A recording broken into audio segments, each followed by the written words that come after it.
오늘은 그동안 많이들 헷갈려 하셨던 티눈과 사마귀에 대해서 알려드릴게요. 안녕하세요. 문제성 발관리 전문점의 구원장입니다. 병원에서 티눈이라고 해서 티눈밴드를 며칠간 붙였는데도 티눈이 나아지지 않아요. 티눈의 해까지 제거할 수 있나요? 사마귀도 샵에서 제거할 수 있나요? 한번 제거하면 다시 생기지는 않나요? 라고 실제로 많이들 물어보십니다. 실제로 많은 분들이 사마귀를 티눈으로 알고 문의를 해주시는데, 결론부터 말씀드리면 티눈은 관리해드릴 수 있지만 사마귀는 병원으로 가셔서 치료를 받으셔야 합니다. 티눈과 사마귀는 얼핏 보면 비슷한 외형이지만 그 차이가 분명합니다.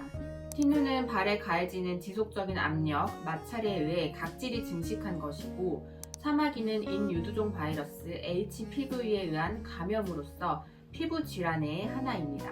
실제로 티눈인 줄 알고 샵으로 방문해주신 분들의 대부분이 사마귀였으며, 사마귀는 병원으로 가셔서 치료를 받으셔야 합니다. 그럼 티눈과 사마귀는 어떻게 구별할까요? 티눈은 지속적인 압력, 마찰에 의해 생기는 국소적인 굳은살이라고 보면 됩니다. 그래서 자주 부딪히는 발가락 사이나 앞 중족골 부위, 새끼발가락 또는 그 밑부분에 자주 발생하며 동그랗게 보이는 굳은살의 모양을 하고 있습니다. 티눈은 점점 굳은살이 쌓이며 원뿔 모양으로 피부 아래에 심을 만들게 되며 이것을 핵이라고 부릅니다.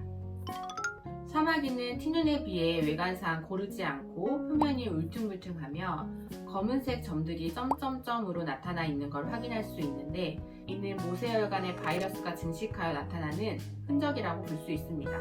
사마귀 주변에 굳은살이 쌓였을 경우 이 굳은살을 걷어내보면 이 같은 점상출혈의 자국을 확인할 수 있고, 사마귀는 꼬집었을 때 통증을 느낍니다.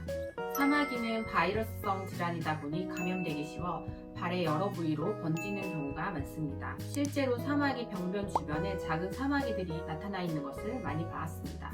따라서 민간요법이나 자가치료에 의존하다가 사마귀가 더 커지거나 번지는 경우가 있을 수 있으니 발견 즉시 병원으로 가셔서 치료를 받으셔야 되고, 병원에서는 주로 레이저 치료나 냉동 치료를 하는 것으로 알고 있습니다.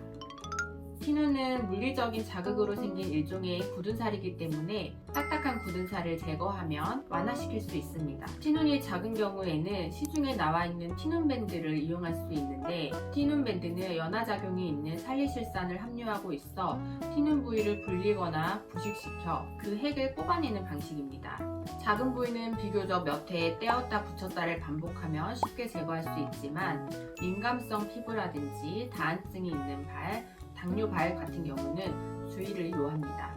샵에서 티눈 관리를 하는 경우는 굳은살 제거와 마찬가지로 적절한 비트와 드릴을 사용하여 딱딱한 굳은살을 제거할 수 있습니다. 티눈은 마찰로 인한 국소적인 굳은살이기 때문에 또다시 그 부분에 마찰을 받으면 재발할 수 있습니다. 일상생활에서 불필요한 마찰을 줄일 수 있는 드럭 슈츠를 적절하게 사용하면 어느 정도의 재발은 늦출 수 있습니다.